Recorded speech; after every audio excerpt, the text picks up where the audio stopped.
యేసుక్రీస్తు మనకు అనుగ్రహించిన విమోచన ఎంత గంభీరమైనదో, యేసుక్రీస్తు యొక్క విమోచనాత్మక కార్యానికి ఈ సందర్భంలో మీకు కొలస్సీ పత్రిక 2వ అధ్యాయం 16వ వచనం 17వ వచనం జ్ఞాపకం చేయాలి. అన్నపానముల విషయములోనైనా, పండుగ, అమావాస్య, విశ్రాంతి దినము అనే వాటి విషయములోనైనా మీకు తీర్పు తీర్చడానికి ఎవరికీ అవకాశమియ్యకండి. ఇవి రాబోయే వాటి ఛాయే కాని నిజస్వరూపం క్రీస్తులో ఉంది. నీడ కూడా ఒక చిత్తరువే, నిజస్వరూపములాగా ఉన్నది గాని నిజస్వరూపం కాదు. నీడ గతిస్తుంది, కాని నిజస్వరూపం శాశ్వతం. నిజస్వరూపం లేనిదే మరి నీడ ఉండదు కదా. పాత నిబంధనలోని సంకేతాలు నీడ, క్రీస్తునందే నిజస్వరూపం. పశ్చాత్తాప దినం క్రీస్తు వైపునకు వేలుపెట్టి చూపుతున్నది. క్రీస్తు అనుగ్రహించిన విమోచనను వ్యక్తీకరిస్తున్నది కనుక ఇది అన్నిటికంటే ముఖ్యమైనది. పాత నిబంధన బలులు అన్నిటిలో ప్రాయశ్చిత్త దిన అర్పణలు సంపూర్ణమైనవి, సమగ్రమైనవి, అర్థవంతమైనవి.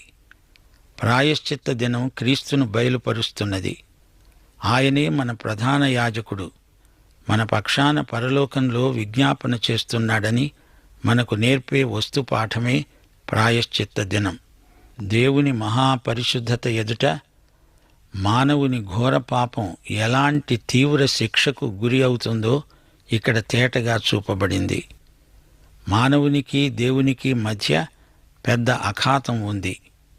అయితే దానిమీద యేసుక్రీస్తు వంతెనలాగా ఉన్నాడు. ఈ రోజున యేసుక్రీస్తు అందరినీ పిలుస్తున్నాడు. అయితే దేవుడు ప్రతిష్ఠించిన మార్గంలోనే ఆయన వద్దకు వెళ్ళాలి. అలా వచ్చిన వారికి గొప్ప ధైర్యం కలుగుతుంది. హెబ్రీ పత్రిక 10వ అధ్యాయం 19వ వచనం నుండి 22వ వచనం వరకు యేసు మన కోసం ప్రతిష్ఠించిన మార్గాన, అనగా నూతనమైనది, జీవము గలది, ఆయన శరీరము అనే తెర ద్వారా ఏర్పరచబడినది అయిన మార్గమున ఆయన రక్తము వలన పరిశుద్ధ స్థలమందు ప్రవేశించటానికి మనకు ధైర్యము కలిగి ఉన్నది గనుక, దేవుని ఇంటిపైన మనకు గొప్ప యాజకుడు ఉన్నాడు గనుక, మనస్సాక్షికి కల్మషము తోచకుండా ప్రోక్షించబడిన హృదయములు గలవారమై, నిర్మలమైన ఉదకముతో స్నానము చేసిన శరీరములు గలవారమై ఉండి, విశ్వాస విషయములో సంపూర్ణ నిశ్చయత కలిగి యథార్థమైన హృదయముతో మనము దేవుని సన్నిధానమునకు చేరుదాము రండి. ఎఫెసీ పత్రిక 2వ అధ్యాయం 18వ వచనం ఆయన ద్వారానే మనము ఉభయులము ఒక్క ఆత్మయందు తండ్రి సన్నిధికి చేరగలిగి ఉన్నాము. దేవుడు నిన్ను నన్ను అందరినీ రమ్మని పిలుస్తున్నాడు. అయితే దేవుడు ప్రతిష్ఠించిన మార్గాన మనమంతా రావాలి. అలా వస్తేనే మనకు నిరీక్షణ, ఉత్సాహము, ధైర్యము కలుగుతాయి.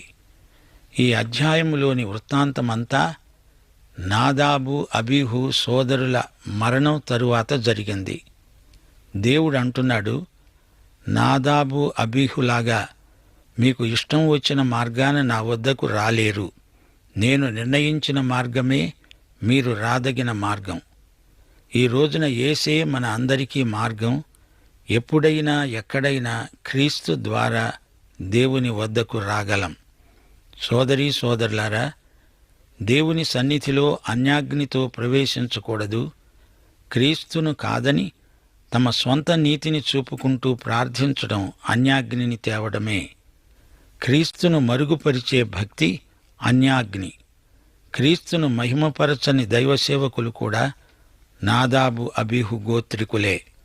ఎందుకనగా ప్రధాన యాజకుడు రాబోయే యేసుక్రీస్తుకు గుర్తు.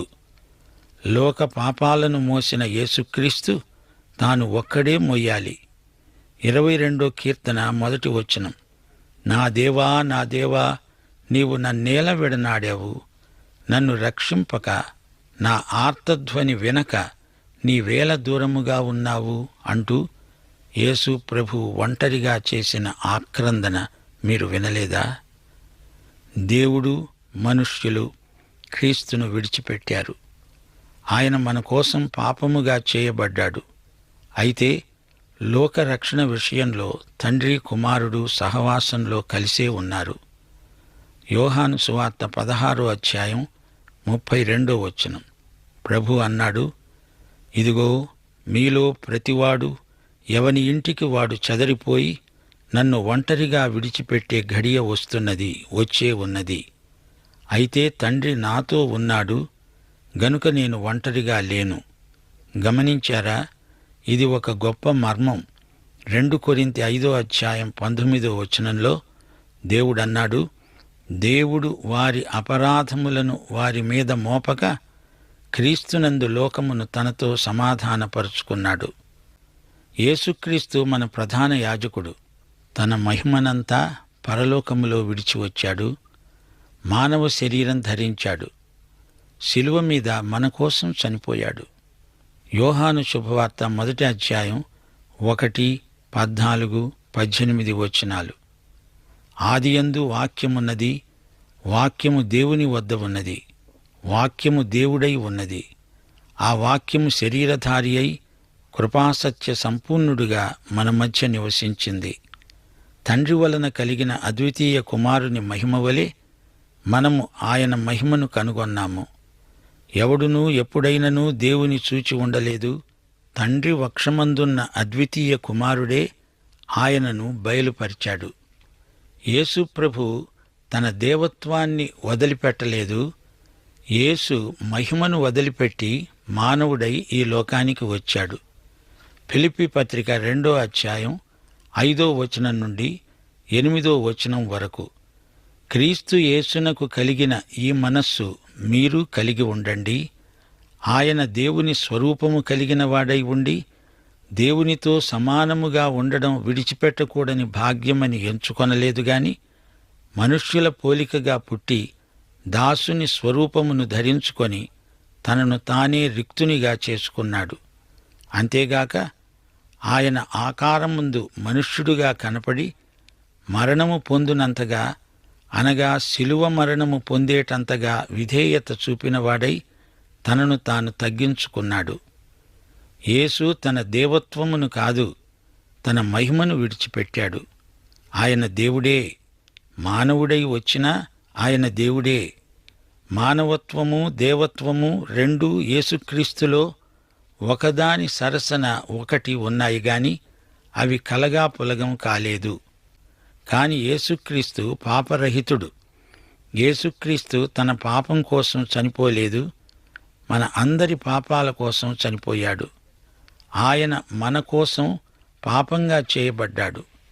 యేసు పుట్టినప్పుడు మరియ 2 గువ్వలను అర్పించింది. కాని ఆ బలి యేసు కోసం కాదు, మరియ శుద్ధి కోసం. యేసు పాపరహితుడు, కాని మరియ మానవ మాతృరాలు. మానవులందరూ పాపులే కదా. యేసుక్రీస్తు పక్షాన ఎవరూ ఏ బలి చెల్లించలేదు. ఆయనే మన కోసమై బలి అయిన దేవుని గొర్రెపిల్ల. సోదరీ సోదరులారా, గమనించండి. శిలువ మీద వేలాడుతున్న యేసును ఒక్కసారి చూడండి. ఆయన మన కోసమై పాపముగా చేయబడిన దేవుని బలి. ఇత్తడి బలిపీఠం యేసు ప్రభు శిలువ. యేసుక్రీస్తు మన ప్రధాన యాజకుడై పరలోకములో ప్రవేశించాడు. ఆయన తన రక్తాన్ని మన పాపాల కోసమై చిందించాడు. ఇప్పుడు కరుణాపీఠమే యేసుక్రీస్తు సింహాసనం. హెబ్రీ పత్రిక 9, 10 అధ్యాయాలు, లేవియకాండం 16వ అధ్యాయానికి నూతన నిబంధన వ్యాఖ్యానం. మనం ఇప్పుడు ధైర్యముగా ప్రభువు సన్నిధికి వెళ్ళగలం. వెడదామా మరి?